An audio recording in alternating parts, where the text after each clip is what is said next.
तिरंगे का सम्मान रोम रोम में इस कदर बस गया, जहां भी देखा सलाम के लिए हाथ खुद ही उठ गया। नमस्कार, आप सुन रहे हैं आपका अपना रेडियो चेतना रेडियो 90.4 FM। हमारा तिरंगा हमारे अतीत के गौरव, वर्तमान की कर्तव्य निष्ठा और भविष्य के सपनों का भी एक प्रतिबिंब है। लेकिन वर्षों पूर्व 15 अगस्त, 26 जनवरी तथा किसी विशेष अवसरों पर ही लहराने का अधिकार था। परंतु एक युवा इंडस्ट्रियलिस्ट और पूर्व सांसद नवीन जिंदल, जिन्होंने देश के हर नागरिक को अपना तिरंगा फहराने का अधिकार दिलाया। नवीन जिंदल द्वारा लड़ी गई सालों लंबी कानूनी लड़ाई के बाद सुप्रीम कोर्ट ने फैसला सुनाया था, जिसमें कहा था कि देश के प्रत्येक नागरिक को आदर, प्रतिष्ठा एवं सम्मान के साथ राष्ट्रीय ध्वज फहराने का अधिकार है और इस प्रकार यह प्रत्येक नागरिक का मौलिक अधिकार बना है। सुप्रीम कोर्ट के फैसले से प्रेरणा पाते हुए नवीन जिंदल ने फ्लैग फाउंडेशन ऑफ इंडिया की स्थापना की तथा देश के विभिन्न स्थानों पर आज तक 90 से अधिक तिरंगे लगाए जा चुके हैं। इसी श्रृंखला में फ्लैग फाउंडेशन ऑफ इंडिया ने 7 मार्च सन 2014 को सेंट्रल पार्क, कनॉट प्लेस, नई दिल्ली में 35 किलो का 60 फीट चौड़ा और 90 फीट लंबा 207 फीट की ऊंचाई पर तिरंगा स्थापित किया। इस अवसर पर नवीन जिंदल ने तिरंगे को फहराने के आम आदमी के अधिकार की लंबी लड़ाई की यादें ताज़ा की। आइए सुनते हैं इस अवसर पर नवीन जिंदल के द्वारा दिया गया यह उद्बोधन। मैं अपने श्रोताओं को यहाँ ये बता दूं कि यह कार्यक्रम चेतना रेडियो के परिकल्पना के दौरान चेतना रेडियो के सचिव एवं निदेशक संजय आर्य द्वारा कार्यक्रम के साक्षी बन रिकॉर्ड किया।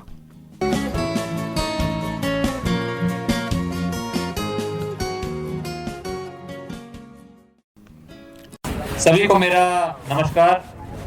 और आज जो आप ये झंडा देख रहे हैं कनॉट प्लेस के अंदर, ये 6 साल से इसके लिए मैं प्रयासरत था कि किस तरह से दिल्ली के अंदर एक ऊंचा झंडा लगाया जाए। आज से करीब 6.5-7 साल पहले एक दिन संसद के अंदर राहुल गांधी जी ने मुझे एक चित्र दिया, शायद वो जॉर्डन का या दुबई का चित्र था। वो बोले कि आप झंडे के लिए आपने इतना संघर्ष किया, तो क्यों नहीं आप एक बड़ा झंडा आप दिल्ली में लगाओ। तो मैंने कहा बहुत अच्छा आइडिया है ये, और इसके लिए मैं कोशिश करता हूँ। लेकिन दिल्ली में इतनी परमिशंस की आवश्यकता है कि मैं जो है झंडा लगाने के लिए इतना समय लग रहा था हर जगह, और निराशा, क्योंकि लोग उसमें कमियां ज़्यादा ढूंढते थे कि नहीं यहाँ पे नहीं लग सकता, यहाँ नहीं लग सकता, इससे परमिशन लो, इससे लो। उतने समय के अंदर फिर हमने जो है पहले हरियाणा में लगाने शुरू किए, और जब हम झंडा हरियाणा में पहली बार कैथल डिस्ट्रिक्ट के अंदर जब लगाया, और जब इतना ऊंचा झंडा जब लगता है, तो जो जितने भी लोग होते हैं, जो लाखों लोग हर रोज उस झंडे को देखते हैं, तो सभी के मन में एक देश प्रेम की भावना उमड़ कर आती है, सभी के मन में एक जोश आता है, जो आप लोगों ने भी अनुभव किया। तो फिर मैंने ये संकल्प लिया कि देश के कोने कोने के अंदर हम ऊंचे ऊंचे झंडे लगाएंगे। ऊंचे झंडे क्यों लगाएंगे?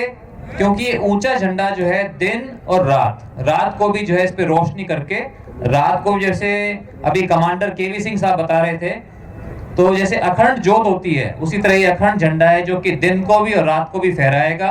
और हर वक्त जब भी हम झंडे को देखेंगे, कभी अगर मायूस भी होंगे और अगर अपने तिरंगे झंडे को देखेंगे, तो हमारे मन में एक नई जोश आएगा, एक नई ऊर्जा हमारे मन में आएगी कि हमारा देश है, ये जितना झंडा मेरा है उतना ही झंडा ये आपका भी है।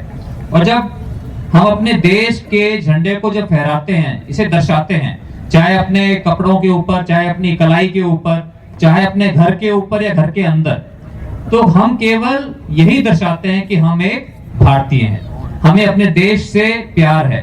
हम अपने राजनीतिक दल से ऊपर उठकर, अपने मजहब से ऊपर उठकर, अपनी जाति से ऊपर उठकर केवल यही दर्शाते हैं कि हम एक भारतीय और हम सब एक हैं।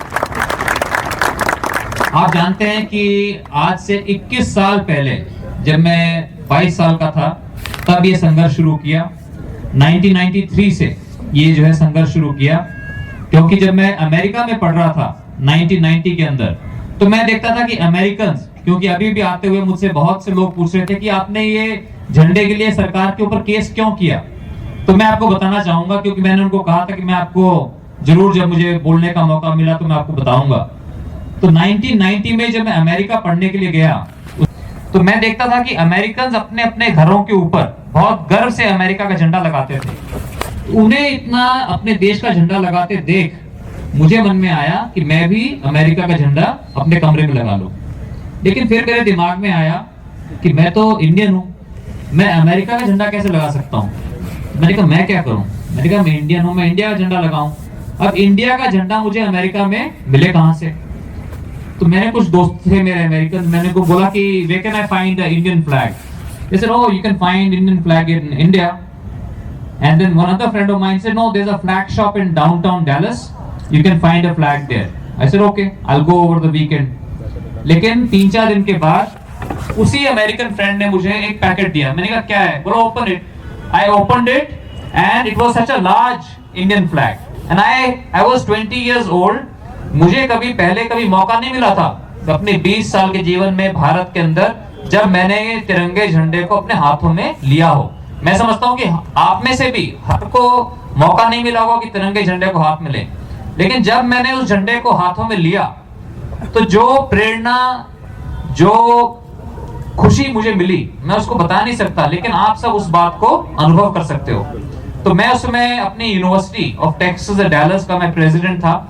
मैंने सोचा इसको मैं अपने दफ्तर के अंदर दीवार के ऊपर लगा दूं, लेकिन जब मैं लेके गया और लगाना चाहता था तो मुझे डर लगा।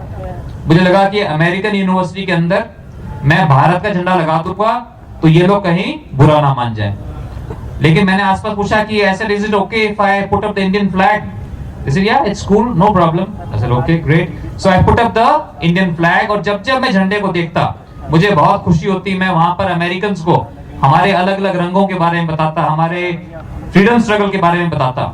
लेकिन जब पढ़ लिख के वापस आया मैं 92 में और 93 में जब मैंने लगाना शुरू किया, जिस फैक्ट्री में मैं काम कर रहा था, तब सरकारी ऑफिसर्स ने आकर के उसको उतरवा दिया। बोले कि आप सिर्फ 26 जनवरी, 15 अगस्त और अन्य कुछ ही दिनों के ऊपर आप देश के झंडे को फहरा सकते हो, हर रोज नहीं लगा सकते। तो मैंने कहा क्यों नहीं लगा सकते, अमेरिका में तो मैं हर रोज लगाता था, मुझे किसी ने नहीं रोका। और मैं अपने ही देश के अंदर हर रोज सम्मानपूर्वक ढंग से अपने ही देश के झंडे को नहीं लगा सकता। तो बोलते नहीं, आप नहीं लगा सकते, सिर्फ कुछ ही दिन आप लगा सकते हो। सिर्फ प्रधानमंत्री, राष्ट्रपति, गवर्नर्स, मंत्री जो है अपने सरकारी आवास के ऊपर लगा सकते हैं। तो मुझे इस पे बहुत दुख हुआ। और फिर 10 साल का संघर्ष, लेकिन 10 साल का संघर्ष ये चला, पहले दिल्ली हाई कोर्ट में, फिर सुप्रीम कोर्ट ऑफ इंडिया में, और फिर 23 जनवरी 2004 को माननीय उच्चतम न्यायालय ने एक ऐतिहासिक फैसला सुनाया। उसमें यह कहा कि झंडे को फहराना हर भारतीय की वाक और अभिव्यक्ति की स्वतंत्रता, यानी कि freedom of speech and expression का एक अभिन्न अंग है। और आपको ये जान के खुशी होगी कि 23 जनवरी 2004 को पहली बार हमारे इतिहास के अंदर हमें ये मौका मिला कि हम हर रोज अपने देश के झंडे को हम फहरा सकें, उससे हम प्रेरित होकर अपने आप को देश के प्रति समर्पित कर सकें। आप सोच के देखिए, आज से हजारों साल पहले की बात करें, आज से हजारों साल पहले चाहे राजा राम का राज्य था, चाहे अशोका का राज था, चाहे मौर्य का राज था, उसके बाद मुगलों का राज रहा, फिर अंग्रेजों का राज रहा। राज हमेशा राजा का रहा और झंडा किसका था? हमेशा राजा का। और जब हम 1947 में आजाद हुए, 1950 में हमने अपने आप को एक गणतंत्र घोषित किया, तो हमारा राष्ट्रीय ध्वज, एक गणतंत्र के अंदर राष्ट्र होता है देश के लोगों का, लेकिन हमारा जो राष्ट्रीय ध्वज, हमारा तिरंगा झंडा केवल एक सरकारी ध्वज बनकर के रह गया था कि सरकारी इमारतों के ऊपर और सरकार में ऊंचे ओहदों के ऊपर जो लोग बैठे हैं सिर्फ उनका झंडा बनकर रह गया था। तो ये पहली बार इतिहास में ये मौका है कि हम सब हर रोज अपने आप को अपने घर के ऊपर, अपने घर के अंदर, अपने कपड़ों के ऊपर हम हर रोज तिरंगे झंडे को हम दर्शा सकते हैं और उससे प्रेरणा लेकर हम अपने आप को देश के प्रति हम समर्पित कर सकते हैं। मेरे लिए जब जब मैं तिरंगे झंडे को देखता हूं तो झंडा जो है पूछता है कि मैं ये मत पूछो अपने आप से कि देश ने मेरे लिए क्या किया, बल्कि अपने आप से ये पूछो कि हमने अपने देश के लिए क्या किया। और मेरा ये एक ही सपना है कि झंडा दर्शाना ये केवल एक प्रतीकात्मक कदम है। It's only a symbolic gesture. खाली झंडा फहराने से कोई देशभक्त नहीं बन जाता, खाली झंडा फहराने से कोई देश का भला नहीं हो जाएगा। लेकिन अगर हम झंडा फहराते हैं, झंडा दर्शाते हैं और हर व्यक्ति झंडे से प्रेरणा लेकर अपना खुद का काम ईमानदारी से करे, मैं अपना काम ईमानदारी से करूं, आप अपना काम ईमानदारी से करें, अगर हर व्यक्ति अपना खुद का काम अगर ईमानदारी से करे, राष्ट्र के हितों को आगे रख के करे, तो फिर हमारे देश को, हमारे देश की जनता को, देश के लोगों को संपन्न होने से, खुशहाल होने से दुनिया की कोई ताकत नहीं रोक सकती। तो इसलिए आज मैं आप सबको, हम सब के लिए बहुत खुशी का दिन है। तो 6 साल के प्रयास के बाद ये हमें हक मिला कि यहाँ पर कैनॉट प्लेस के अंदर, राजीव चौक सेंट्रल पार्क के अंदर ये हम झंडा यहाँ पर लगा सके। और इस तरह के जो अभी कमांडर केवी सिंह, मैं कमांडर केवी सिंह को भी बुलाना चाहूंगा। कमांडर केवी सिंह प्लीज आप आइए। कमांडर केवी सिंह जो है, इनको मैं अब 20 सालों से जानता हूँ। और कमांडर केवी सिंह को जब पहली बार मैंने जब फोन किया इनको, तो इन्होंने एक किताब लिखी थी झंडे के ऊपर, आज से 25 साल पहले।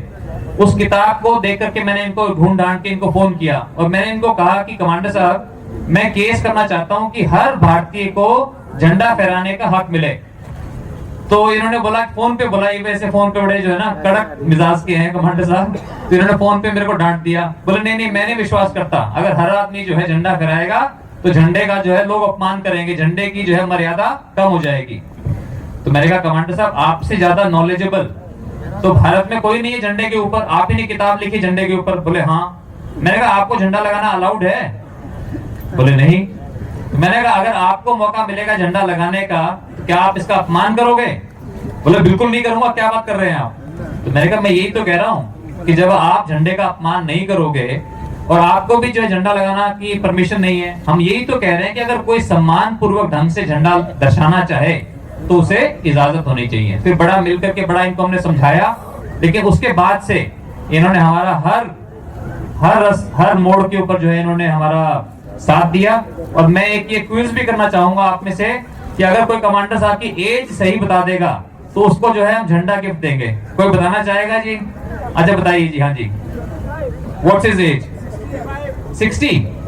Okay, anybody else? 57, 57, 42, 53, 55, 53, 71, okay. 53, 53, है जी? 53, सिर्फ कितनी है साहब? और आपकी कितनी है? 65। आपका 54 है और ये यंग मैन है 72 है। क्या बात कर रहे हैं आप? हैं? 53 सर। हाँ जी मैडम, आप बताइए। सॉरी, 47 है जी? 50। ये साथ में बुजुर्ग, इनसे पूछिए, खड़े होकर बताइए कितनी उम्र है इनकी? 53, 53 हाँ जी बताइए, क्या बोल रहे हैं ये? 50-52। आपकी कितनी है? 80। अरे वाह, वेरी गुड। 64। अच्छा चलिए, ये बहुत हो गया। अब तो वो तो कॉल लाइन और वो क्या बोलते हैं, पब्लिक पोल क्या बोलते हैं उसमें?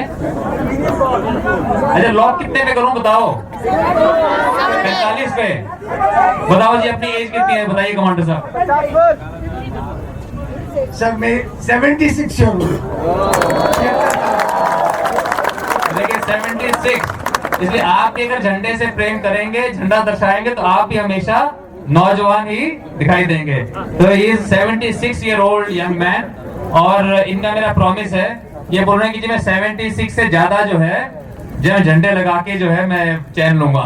मेरा जो विटामिन है वो यही है कि नवीन जी मुझे कहते हैं तू झंडा लगाता चला जा, और मेरी उम्र बढ़ती चली जाती है। इसलिए आप सभी का, मैं कमांडर साहब का बहुत आभारी हूँ, क्योंकि ये आसान काम नहीं है कि कभी कारगिल में जाकर के, कभी लेह में जाकर के, कभी, और जब जहाँ झंडा लगाना जाते हैं, कोई ये नहीं कि सब लोग मदद कर रहे हो, बहुत से लोग उसमें मदद करते हैं और ज्यादातर लोग उसके अंदर रोड़े वेट करते हैं काम को करने के लिए, लेकिन फिर किसी तरह से संघर्ष कर करा के जो है पीछे पड़ के ये झंडे हमने लगाए हैं ताकि जब भी हम झंडों को देखें हम सब एकजुट होकर के हम जो है अपने देश के लिए काम करें, अपने सपनों का हम भारत बनाएं। आप सब लोग यहाँ पर आए और मैं समझता हूँ जब जब आप झंडे को देखेंगे हमेशा आपको देश के प्रति अपने कर्तव्यों की झंडा याद दिलाता रहेगा। आप सभी का बहुत बहुत धन्यवाद और आप सभी को इस दिन की बहुत बहुत मुबारकबाद। जय हिंद। अब मैं जोर से नारा दूंगा, आप सबने जय बोलनी है। भारत माता की। मजा नहीं आया, दिल्ली के लोगों में तो बहुत जान होती है। भारत माता की, भारत माता की। Thank you. जय हिंद।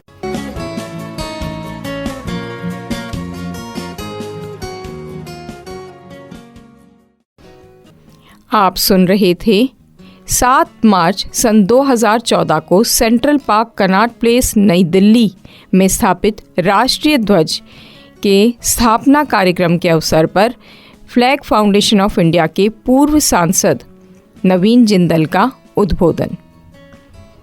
बने रहे आपके अपने रेडियो चेतना रेडियो 90.4 FM के साथ। भागती दौड़ती दुनिया में आपके मूड को बनाए लाइट। 90.4 FM चेतना रेडियो संग्रिया।